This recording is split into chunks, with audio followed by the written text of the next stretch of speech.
السلام علیکم 5 کلاس، کیسے ہیں آپ اور کیا حال چال ہے بیٹا؟ آج ہے 14 دسمبر اور پیر کا دن، اور آپ سب جانتے ہیں کہ ہم اپنے سیکنڈ ٹرم کے سلیبس کی دہرائی کر رہے ہیں، ٹھیک ہے؟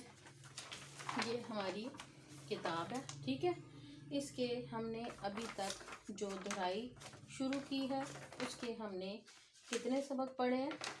ہم نے اس میں نماز جمعہ جو کہ صفحہ نمبر 19 پر ہے اور صفحہ نمبر 22 پر عیدین یہ پڑھا۔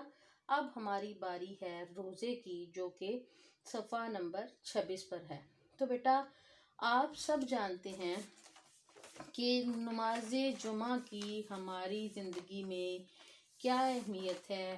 اس میں ہم نے یہ سوالات کیے کہ جمعے کی فضیلت بیان کریں، قرآن مجید میں جمعے کی کیا اہمیت ہے، نماز جمعہ سے ہم کون کون سے دو فائد حاصل کرتے ہیں، اللہ تعالیٰ کی بندگی حاصل کرتے ہیں اور معاشرتی اتحاد پیدا ہوتا ہے۔ نماز جمعہ کے بارے میں نبی صلی اللہ علیہ وسلم نے کیا فرمایا؟ نبی صلی اللہ علیہ وسلم نے فرمایا کہ اے ایمان والو، جس کے پاؤں جمعے کی نماز کے لیے جاتے ہوئے غبار آلود ہوئے، اللہ تعالیٰ اس پر دوزخ کی آگ حرام کر دے گا۔ ایک اور دوسری جگہ پر فرمایا کہ مسلمان جب صحیح طور پر نماز جمعہ ادا کرتا ہے تو اس کے دن بھر کے چھوٹے موٹے گناہ معاف ہو جاتے ہیں۔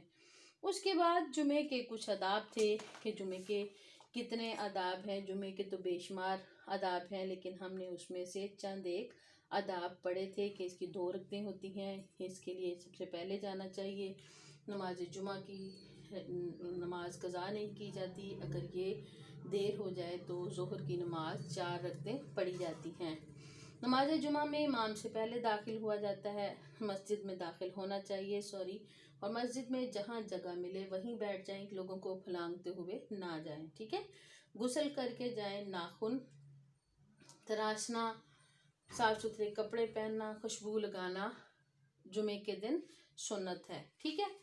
اس کے بعد ہم نے اس کے کچھ کثیر انتخابی سوالات کیے۔ پھر بیٹا عیدین، یہ دیکھیں تینوں لفظ تینوں سبق ساتھ ساتھ ہیں کہ عیدین جو ہے اللہ تعالیٰ نے مسلمانوں کے لیے عید کا لفظ چنا، تو یہ جمعہ بھی جو ہے عید کی نوعیت ہی رکھتا ہے کہ جو ہفتے کے بعد دنیا میں آتا ہے، تو اس کی فضیلت اسی طرح ہے کہ جس طرح لوگ عید الاضحیٰ اور عید الفطر کا اہتمام کرتے ہیں۔ عید الفطر آپ کو پتہ ہے کہ 1 شوال کو رمضان کے بعد منائی جاتی ہے، اور عید الاضحیٰ جو ہے ذی الحج کے مہینے میں حج کے بعد منائی جاتی ہے، اور حضرت ابراہیم حضرت اسماعیل علیہ السلام کی سنت کو پورا کرتے ہوئے لوگ قربانی دیتے ہیں، ٹھیک ہے؟ اس کے بھی ہم نے جو سوالات تھے وہ کیے۔ اب بیٹا باری ہے روزے کی، جو کہ ہمارے اسلام کے ارکان کا کون سا جز ہے؟ دوسرا جز ہے۔ روزہ اسلام کا اہم رکن ہے۔ روزے کو عربی میں صوم کہتے ہیں، اس کے معنی ہے رک جانا، باز رہنا۔ روزہ ایک ایسی عبادت ہے جو اللہ تعالیٰ نے صرف مسلمانوں پر فرض کی ہے۔ اللہ تعالیٰ کی رضا کے لیے ثواب کی نیت سے صبح صادق کے وقت اٹھنا اور روزہ رکھنا اور برے کاموں سے پرہیز کرنا روزہ کہلاتا ہے۔ قرآن مجید میں اس کا ارشاد ہے، فَمَن شَهِدَ مِنْكُمُ الشَّهْرَ فَلْيَصُمْهُ، تم میں سے جو کوئی اس مہینے کو پائے اسے چاہیے کہ وہ روزے رکھے۔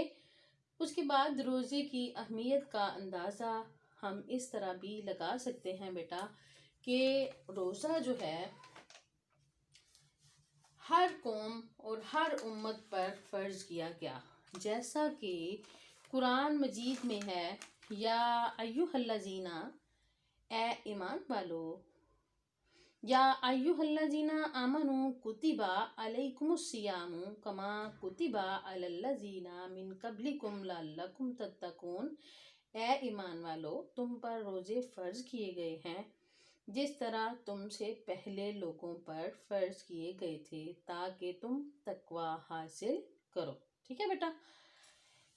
تو اس آیت کے مطابق ہمیں کیا سمجھ آئی کہ اللہ تعالیٰ نے روزے کے لیے روزے کا مقصد جو ہے پیدا کیا وہ ہے تقوی، اور تقوی اس کیفیت کا نام ہے جو شعوری طور پر نیک کاموں کی طرف راغب کرتا ہے، بری باتوں سے نفرت کرواتا ہے.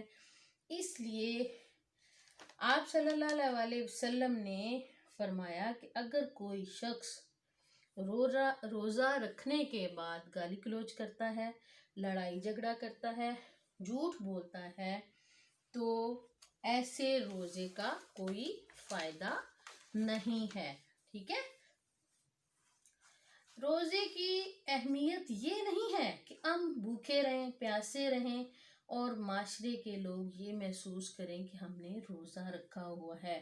نبی کریم صلی اللہ علیہ وسلم نے فرمایا کہ روزہ برائیوں کو روکتا ہے، روزہ تمام برائیوں کی ڈھال ہے. نبی صلی اللہ علیہ وسلم نے رمضان کے مہینے کو ہمدردی اور غم خاری کا مہینہ قرار دیا ہے. بھوکا پیاسا رہ کر روزے دار کے دل میں معاشرے کے غریب اور نادار لوگوں کی تکلیف کا احساس پیدا ہوتا ہے. اس کے اندر یہ جذبہ پیدا ہوتا ہے کہ انسان کے ساتھ کس کس طرح کا برتاؤ کیا جا سکتا ہے اور ہم کس طرح انسانی ہمدردی کے تحت اسلامی بھائی چارے کا عمل پیش کر سکتے ہیں. روزے کی معاشرتی اہمیت یہ ہے کہ روزہ دار اللہ کی عبادت کرے، اس میں تقوی اور پاکیزگی پیدا ہو، اس میں ضبط نفس پیدا ہو. جی بیٹا. تو ضبط نفس پیدا کرنے کے لیے نبی صلی اللہ علیہ وسلم نے فرمایا، اللہ تعالیٰ کا ارشاد ہے کہ روزہ خاص میرے لیے ہے اور میں ہی اس کا اجر دوں گا. دوسرے موقع پر نبی صلی اللہ علیہ وسلم نے فرمایا، روزے دار کی دعا اللہ تعالیٰ بڑی جلدی قبول کرتے ہیں. اللہ تعالیٰ ہمیں بھی پورے اہتمام سے روزے رکھنے کی توفیق دے، ہم تمام برائیوں سے بچے رہیں، نیک عمل کریں، اللہ تعالیٰ کی عبادت کریں اور قرآن مجید کی زیادہ سے زیادہ تلاوت کریں تاکہ ہم دنیا اور آخرت میں دونوں جگہ پر کامیاب ہو سکیں. تو بیٹا آگے آپ کا یہ صفحہ نمبر 28 پر اس سبق کا کے حوالے سے کچھ چیزیں ہیں جن کو ہم دیکھیں گے. تو آپ کا سوال 1 ہے، ٹھیک ہے، جز ہے آپ کا صفحہ نمبر 28 کا جز الف ہے آپ کے پاس. درست جواب کے گرد آپ نے دائرہ لگانا ہے. تو بیٹا روزے کے معنی ہے، یہ آپ نے سارا کام پہلے کیا ہوا ہے، میں صرف اس کو جنرلی آپ کو بتا رہی ہوں کہ آپ نے اس کو کس کس طرح کرنا ہے. روزے کا مفہوم مطلب رک جانا.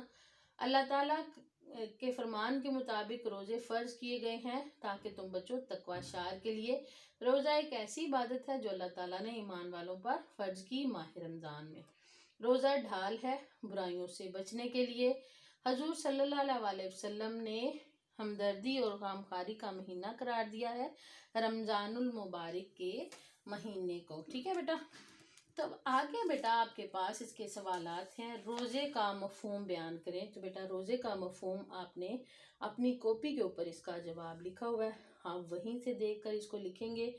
اور اس کے بعد اللہ تعالیٰ نے روزے کے بارے میں کیا حکم دیا، روزے کی اہمیت بیان کیجیے. یہ بھی آپ کی کاپی کے اوپر جو سوالات لکھے ہوئے ہیں آپ نے اسی کی حساب سے ان کو اپنی کاپی کے اوپر لکھ کر ان کو یاد کرنا ہے. روزے کی معاشرتی اہمیت بھی آپ کو بیان کی گئی ہے. آپ کو لکھوائے ہوئے ہیں یہ سارے سوال. 28 نمبر صفحہ پر جو کام کیا ہوا ہے یہ آپ نے یاد کرنا ہے. ٹھیک ہے.